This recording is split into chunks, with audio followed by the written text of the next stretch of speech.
Zeppelin. I met this new guy, this drummer, John Bonham. Nobody ever heard of him. In the loud and powerful world of rock music, few drummers have left as strong a mark as Carmine Appice. Born in Brooklyn, New York, this drumming giant helped create the heavy sound that would define rock music for generations. Through his work with bands like Vanilla Fudge and countless other collaborations, Appice wasn't just someone who kept time behind the drums. He was a force that helped shape what heavy rock drumming could become. But Carmine Appice was more than just a skilled musician. He was also a man with strong opinions about how drums should be played and what rock music should sound like. These firm beliefs often put him at odds with other drummers throughout his long career. His fierce pride in traditional rock values and his demand for technical excellence created serious tensions with many other famous drummers over the years. Appice once said that drumming should serve the song while showing your personality. This balance between supporting the music and expressing yourself would lead to many heated arguments and professional rivalries throughout his career. From disputes about playing technique to battles over musical philosophy, Carmine's clashes with other drummers revealed a musician who valued real rock power over trendy new ideas. These weren't just casual disagreements between musicians. They were passionate debates about what drumming should really be about and what responsibility players have to rock music's rhythmic foundation.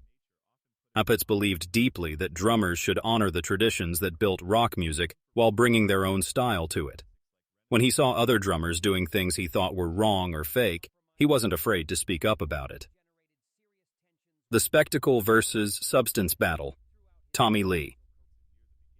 One of the most famous conflicts involved Tommy Lee of Motley Crue. During the mid-1980s, when MTV was becoming hugely popular, Motley Crue was dominating music television with their elaborate stage shows. Tommy Lee became famous for his spinning drum sets, upside-down drum solos, and other theatrical stunts that wowed audiences around the world. This approach to drumming reportedly disgusted Carmine Appice, who saw it as turning serious music into a circus act.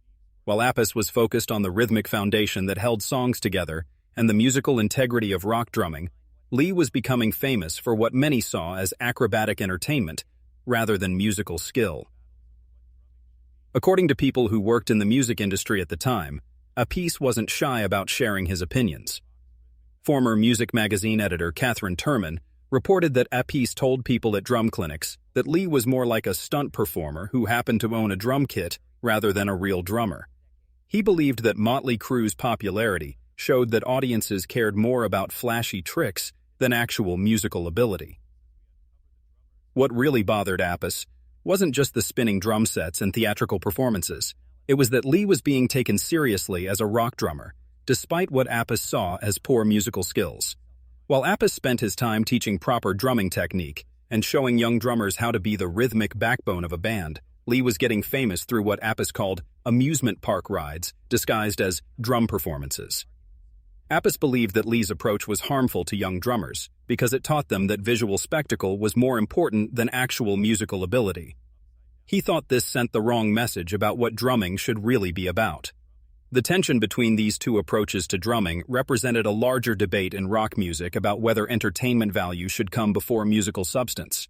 The conflict reportedly came to a head when both drummers were featured in music magazines and at industry events. Witnesses claimed that at a music trade show, Appice directly confronted Lee about his priorities, reportedly saying that drums are musical instruments, not playground equipment for attention-seeking performers. Technique versus aggression. Lars Ulrich. Another major source of frustration for Carmine Appice was Lars Ulrich of Metallica. During the early 1980s, Metallica was leading the thrash metal movement with their fast, aggressive style of playing. This new approach to metal music emphasized raw energy and speed over traditional musical training and technique. This philosophy directly conflicted with Appice's beliefs about proper drumming. While Appice had spent years developing his skills through formal study and practice, learning proper stick technique and rhythmic precision, Ulrich was largely self-taught and proud of his more primitive approach to playing. The disagreement between these two drummers represented a fundamental question about whether raw energy and passion could replace proper musical training. Appice believed that good drumming required years of study and practice to master the technical skills needed to support a band properly. Ulrich and the thrash metal movement seemed to suggest that attitude and aggression were more important than traditional technique. According to former music journalist Bernard Doe, Appice complained privately to other session drummers that Ulrich was just an untrained enthusiast who confused speed with actual skill. He felt that Metallica's huge success proved that the metal community had given up on musical standards and was now celebrating aggressive noise-making instead of real musical ability. What frustrated Appice most was that Ulrich was being accepted as a legitimate metal drummer despite what Appice seen as obvious technical problems. While young drummers looked up to Ulrich as an inspiration, Appice worried that this would encourage them to skip the fundamentals of drumming and think that having the right attitude could replace actual practice and musical education. The tension between these two approaches reached its peak when both drummers were discussed in metal music publications. Witnesses reported that at a drum shop in Los Angeles, Appice questioned whether thrash drumming was really advancing the art of music or just abandoning technique for primitive beating. He reportedly said that musical revolution should improve technique, not throw it away for caveman-style playing. Cultural appropriation versus innovation. Stuart Copeland of the Police, created another source of conflict for Carmine Appice. During the late 1970s and early 1980s, the Police was gaining worldwide recognition for their unique blend of rock music with reggae rhythms from Jamaica. This fusion approach was seen by many as innovative and sophisticated, bringing world music influences into rock. However, Appice reportedly saw this very differently. He viewed Copeland's use of reggae rhythms as cultural theft rather than musical innovation. According to former music writer Jeff Barton, Appice told people at drum workshops that Copeland was just a session musician playing tourist with foreign cultures, and that the Police's success showed that audiences couldn't tell the difference between real innovation and superficial musical tourism designed for commercial appeal. Appice's criticism wasn't just about the musical style itself, but about what he saw as the dishonest way it was presented. While Appice was creating powerful grooves rooted in American rock traditions that came from his own cultural experience, he felt that Copeland was stealing from Jamaica's musical heritage while taking credit for being innovative. The conflict represented a broader debate about cultural appropriation in music. Appice believed that authentic drumming should come from a musician's own cultural background and experience, not from copying other people's traditions. He reportedly called Copeland's approach musical colonialism disguised as sophistication, arguing that it proved art school graduates didn't understand that real drumming power comes from authentic cultural experience. This disagreement highlighted different philosophies about how music should evolve and grow. While some saw the Police's fusion approach as a natural progression that brought different musical traditions together, Appice saw it as fake sophistication that undermined the power of traditional American rock music. The tension reportedly reached its peak when both drummers were featured in articles about progressive drumming techniques. At a New York recording studio, witnesses claimed that Appice dismissed Copeland's approach entirely, reportedly stating that American rock didn't need foreign rhythms to be powerful. It just needed drummers who understood what real power meant. Artistic integrity versus commercial success. Phil Collins.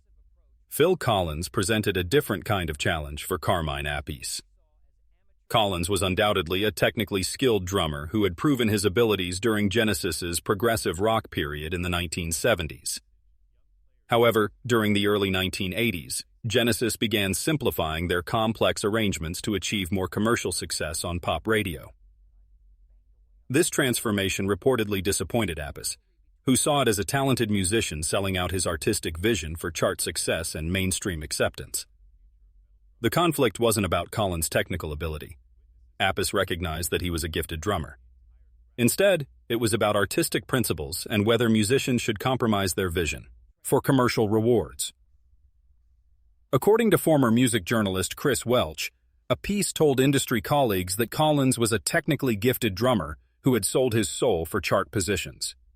He felt that Genesis's transformation from progressive rock to pop music proved that even skilled musicians would abandon their artistic principles if offered enough commercial success and mass market acceptance.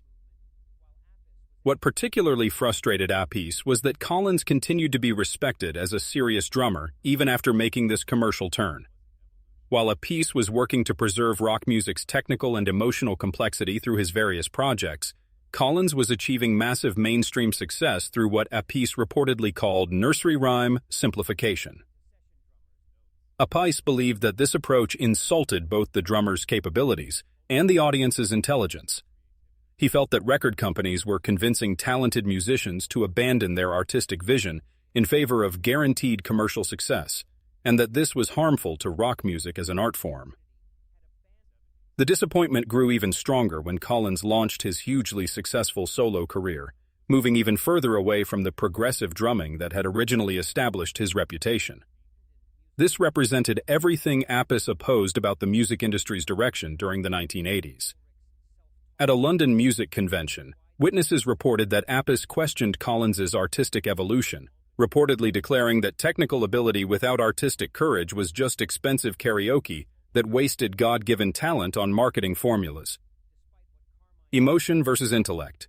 Neil Peart.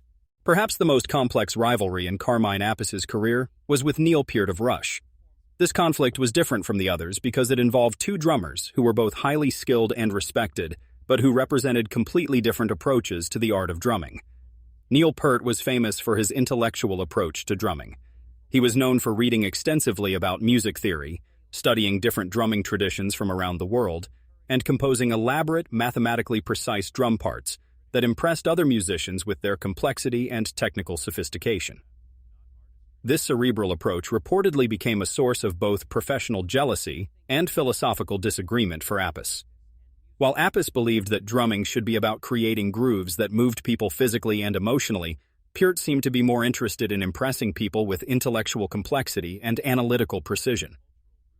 The tension between these two masters represented the ultimate battle between emotional power and intellectual sophistication in rock drumming. According to former Drummer magazine editor Rick Mattingly, Appice told students at drum clinics that Peart was more like a mathematical composer who had forgotten that drums should make people want to move and dance. Appice felt that Rush's critical acclaim proved that music critics preferred intellectual complexity over genuine rhythmic emotion and physical connection with audiences, while he was creating thunderous grooves designed to move people both physically and emotionally. Peart was receiving legendary status for what Appice reportedly called percussion dissertations, disguised as rock songs. What really devastated Appice was that Peart's approach seemed to impress other musicians but failed to connect with people's hearts in the way that he believed rock music should. He reportedly felt that technical knowledge without soul created impressive exercises rather than truly moving musical experiences. The rivalry reached its most painful point when Peart consistently topped drumming polls and was widely considered the greatest rock drummer of all time, while Appice's contributions to heavy rock drumming were often overlooked or forgotten. Despite Carmine's foundational role in creating the heavy drumming style that influenced countless other musicians, he reportedly felt that Peart's intellectual reputation had overshadowed the emotional power that made rock drumming truly significant. This created lasting resentment about recognition going to academic precision rather than authentic rock passion. Appice had spent his career believing that drumming should serve the song and connect with audiences on an emotional level, but he saw the drumming community celebrating technical complexity over genuine musical feeling. The ultimate heartbreak. John Bonham. The most painful conflict of all for Carmine Appice involved John Bonham of Led Zeppelin. This wasn't really a personal feud between two living drummers, but rather a deep source of professional heartbreak over recognition and musical history.